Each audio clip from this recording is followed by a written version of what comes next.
Hey Todd. Hello? Hello? Hey, can you hear me? Yes. Sorry about the text, man. I was trying to text my wife to check on the dog because he's chewing something, and I was presenting. I couldn't move, so and your text came in, and I just didn't realize I was just typing on the thread. So sorry about that. Oh, no problem, no problem. So you got I Yeah. got your text yesterday. You ordered the meter stick. So you'll be able to look at Yes. the pH level. Now usually what happens is about once a quarter, I take two of those Jiffy peat pellet pots and I go ahead and I crumble them up and I put them in the pots. I kind of mix it, work it in within the first inch or two of the topsoil, and I mix in Mhm. that Jiffy peat pellet crumbles into the soil because the Jiffy peat pellets, those are like peat moss, and they're slightly acidic and has nutrients in it, and so it helps keep the soil pH lower. Got it. Just keep it around 6, right? Yeah, citric trees like soil that's around 6.5 to 5.5. And what happens is as we water our plants, it loses the acidity and it becomes more alkaline. So that's why we want to go ahead and once a quarter take a couple of those Jiffy peat pellet pots that I gave you, the ones that were Yes. used in the past. You can crumble them up, but you got to kind of work it into the soil a little bit. Now the reason why I don't believe in taking soil as acidifier or aluminum sulfate and using that to lower the pH is because unlike blueberry plants that really need high acidity, citrus plants don't need as much acidity as blueberry plants. Plus, they get a little bit. They're not as tolerant when they get hit with minerals that are making the soil acidify, and so they ends up kind of being a little more of a detriment and it harms the plant a little more if you go ahead and shock it and lower the pH, make the soil more acidic by using soil acidifier or the aluminum sulfate. So that's why I kind of like to go the peat moss method more than I like to go with any other commercial product. Does that make sense? Makes sense. Okay. That makes sense. So Okay. I don't want to add mineral either. I just use peat moss exclusive. Yeah. What'll happen is also another thing that I want you to be aware of is we don't like to put fertilizer in any indoor potted citrus plants. The when I hit it with fertilizer, I like to do it mostly outside. Now, if you have a lot of lemons on your lemon tree or lemon bush, and once the fruit is set and they're dime size, then you can hit it with a little bit of real fertilizer. But I would always do like half of what is recommended, just because we don't want to overdo it. Now, if it's a tree in the ground, it's a lot easier to manage, and we can hit it with the real fertilizer, and it won't be a problem. Now, what I would recommend is once the fruit is starting to set, I would go ahead and then start using that Dino-Grow fertilizer that I gave you. That's a foliage spray. It absorbs through the leaves and the stems. It's not super strong, so you're gonna have to hit it twice a month for it, but that helps give it the extra boost it needs. And you can read the instructions on the back, and that's kind of basically that fertilizer is really made for citrus trees, and it's really specifically made for indoor growing. Awesome. Just to clarify on this fertilizer, I see that it's asking about 1/4 of a spoon for every per gallon, right? What are That's you for talking about, fertilizer, or what are you talking about? Sorry, I lost you there. the Dino Grow. Oh Dino yeah, Grow. yeah. So you can go ahead, and what I typically do is I just put it in a tiny water bottle and I go ahead and Mm-hmm. spray the foliage. That's the key thing. And any residual amount I have left over, then I just pour it into the dirt directly. But usually I'm, spraying most of that onto the leaves. So you'll Right. have both And the lemon tree and the lemon bush that you're going to do. And so just use a normal water bottle and fill it up based on, how much you can fill that thing up, and then spray the leaves and the stems. And then once you're done, you can take any excess amount and just pour it into the soil directly. But I typically don't just water the soil with that. I actually just use it as a foliage spray. definitely. And just to check on the dosage, it says 1/4 of a spoon, right? But my like my I think my sprayer is about 1/3 a gallon, so I really just need to use a tiny bit amount. Is that Yeah, correct? yeah, I just yeah. want to check. You know, I kind of eyeball it too. I have the same situation. I have a 1 gallon sprayer, but that's too big to use. So I use a tiny little water bottle and I just kind of cut down the portions. Yeah. Got It's it, not a got it. very Just strong eyeball it like it's not a very small. strong solution anyways, so I've Okay, never had a situation where, you know, it was too potent and it hurt the plant. It's different than got it. like it's different than fertilizer that you use as granules. It can't burn the plant. You know, it's very Awesome. difficult to burn the plant. Awesome, awesome. And I guess it's okay if I use it on like I see that it's okay for like house plants in general. So I can just use the remaining ones to spray my house plants too, right? Yes, perfectly. Yeah, because I saw you have a bunch of other plants there too. Yeah. Awesome, awesome. Cool. And that makes sense. May I also ask a question before you go on with the watering? I think it's a little bit confusing to me. As yesterday, I had like 2 gallons of water. I like poured through the tree to deep water it. But then today, when I checked the moisturizer, I mean, my new meter has arrived, so I'm using the one you gave me.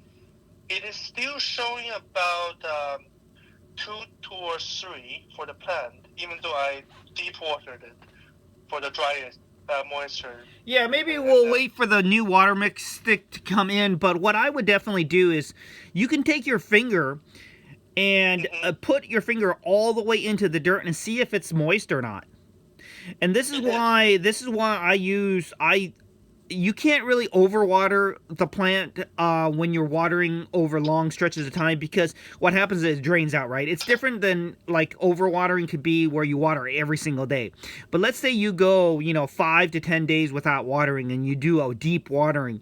Well, maybe the 2 gallons you're doing isn't enough because it's not saturating the soil enough. Maybe it keeps on going through crevices and little, air pocket areas where it's not getting, it's only running off to the left or to the center of the tree, and it's not going to the right side, right? And so that's why I always, when I'm watering, I pour a gallon, I pour a pitcher of water in there, but then I take another pitcher and I try to kind of tilt the air pot in different directions so the water is seeping in all areas. And then I'm also looking to see how much water is draining to the bottom too.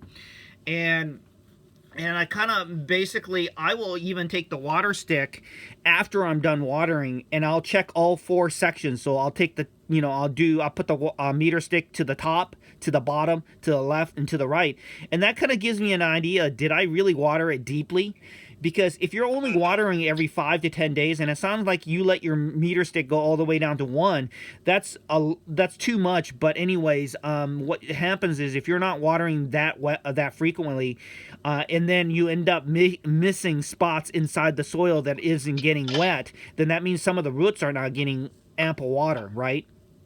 Right.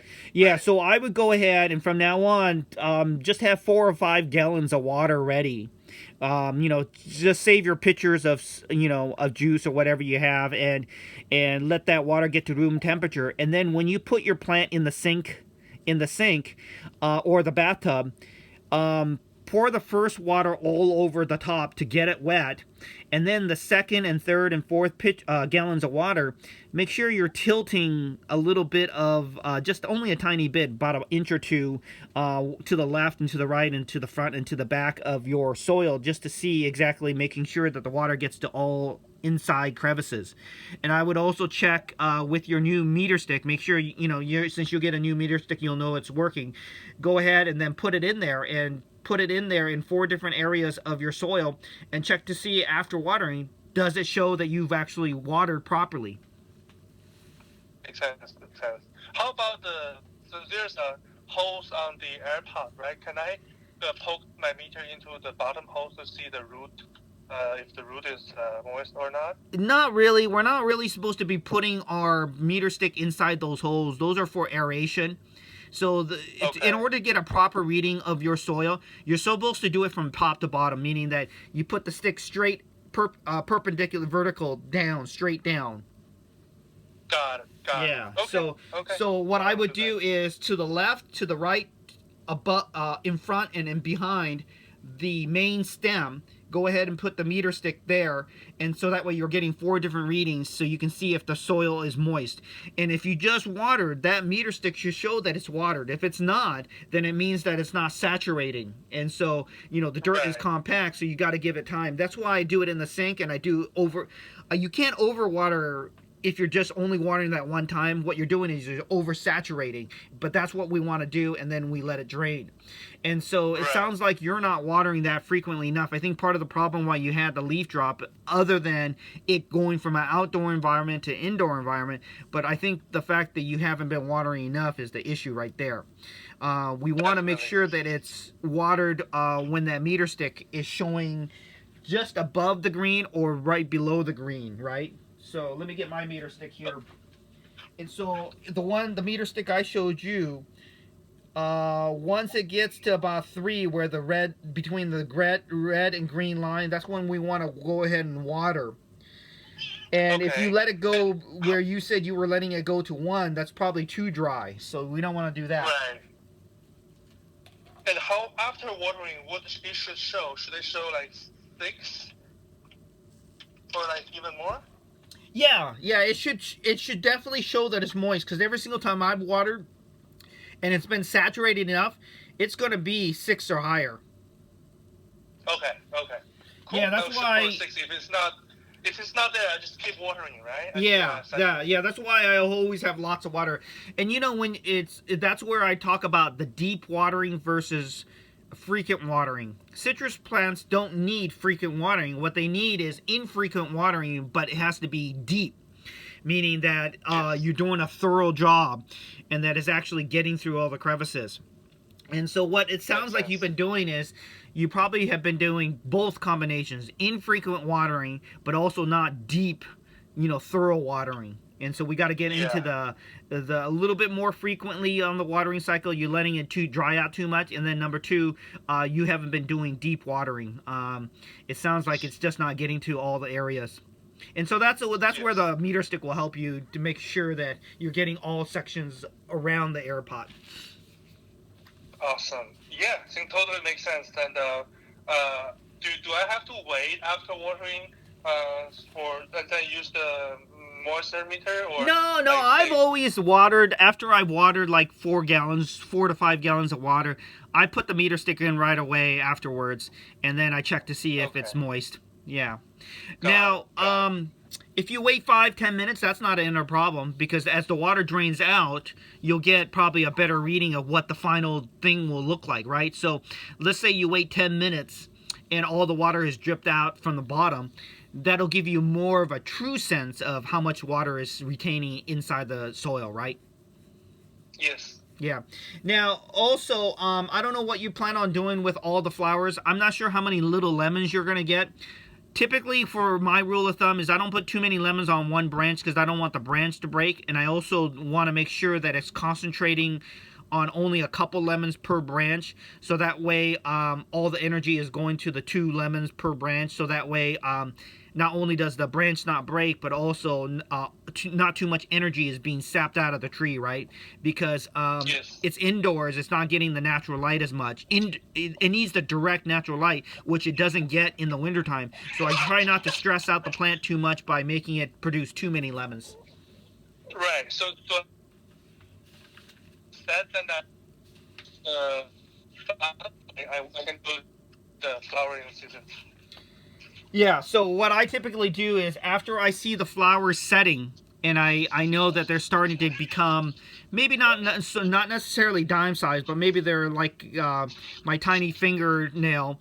Once I see them kind of starting to set, then I start pinching off some of the little round balls, and I only keep a couple per branch, because I don't want to have, I at least try to cut off at least half of them, because I want some of the energy to go into keeping the plant alive and being healthy. Got it. Sounds good. Yeah, I think I dropped about half the flower because of the water issue anyway. Oh, okay. That kind of helped me. Oh, I see, yeah. Yeah, I would go ahead and I would probably, I would probably today take some of those Jiffy Pete pellets that I gave you already. Take two per pot and crumble them up and kind of work it into the soil about 1 inch or 2 deep. And then your meter stick should come tomorrow or the day after. And then do a thorough deep watering and make sure you're testing to see exactly how it's doing. Yes, and if it is, if I watered yesterday, like 2 gallons for tomorrow. Yeah, why don't you go ahead and just check to see exactly when the meter stick comes. Put it into 4 different, all 4 sections of the pot, top, middle, or the front, the back, the left, and the right side, and just to see exactly where the number shows. If the number shows that it's, you know, at 3 or lower, then you'll go ahead and water it anyways. And then if you have one section, let's say you put the meter on the right side and it shows that the meter stick there is a 3, and then you put it on the left side and the meter stick shows it's a 5, it means that it wasn't deeply watered properly, and so you'll water it anyways. Right. Got it. Yeah, it's really not about the frequency, but just the meter, right? Like if it is I mean, I kind of eyeball it these days, but that's because I've kind of, you know, done it a million times. But until you kind of get used to your plant, I would go ahead and use the meter stick all the time so you're not second guessing. And yes, we do want to do infrequent watering, but when we do water, we want to do it very deeply. That's the problem. People kind of water and they think, oh, I'm using a full gallon of water. Well, that's assuming that that whole gallon of water is wetting all the soil all at once. But sometimes if it runs or it angles, you know, it's leaning toward the left side, then the right side might not be getting wet. And so that's why, you know, that's why I try to, when I do my deep watering, I try to use quite a few gallons of water. Definitely. Okay, I will just get the extra jars and then get at least, I guess, 5 to 6 gallon ready so I can water them deeply. Sounds good. Well, let me know. Send me a text or give me a call in the next few days. Let me know how it's working with the meter stick, and then also check the pH reading. That stick that you're buying will give you a pH reading. I bet you anything your soil is probably around 7, and it's not really absolutely necessary, but it's always nice to have it, you know, where you're working to try to keep it right around 6.5 to 5.5. And so just once a quarter, you'll just take those little Jiffy Pete pellets and work it into the soil. That kind of gives it that little extra boost to try to keep it more acidic, because keep in mind, as you water every single time, it leaches out, you know, the acidity in the soil, especially here in the Pacific Northwest. Right. Okay. And then the difference is when it's in the spring and summer and early fall here in the Pacific Northwest, when we get our natural rains, rain is actually acidic in nature. And so as it rains with real water, which is actually a lot healthier, it keeps the soil a little more acidified. And so that's why we're a little bit different from indoor versus outdoor. Outdoors, when it starts raining all the time in our springtime, by naturally raining, it acidifies our soil, but we don't get that when it's in the wintertime and the plant's inside. Does it make sense if I use a rain collector and then collect the water? Yeah, that's actually, if you have the rain collector water and it's not full of debris and junk and bugs, yeah, that's actually even better. Yeah, I used to do the same thing. I used to have a rain collector with a little filter on it, and any water I had, I would go ahead and water my fruit trees with that water, or my indoor plants, just because it's just a little bit healthier. Makes sense. Thank you so much for this. I will definitely start using that. Yeah. It's just usually for outdoor vegetables, but sounds like indoor is more useful for those water. Yes. I mean, every little bit helps, right? So that's why plants are not exact science, and so there can be a lot of combinations of what's causing it not to be as, you know, flourishing. So that's why you have to try to do the best you can for every little aspect, because when you all put it all together, it'll make for a successful plant. Totally. Oh, really appreciate your help, Todd. I will report back after a few days to see how it goes. Okay, sounds good. You take care. Have a good week. You too. Happy holidays. Happy holidays. Okay, bye-bye.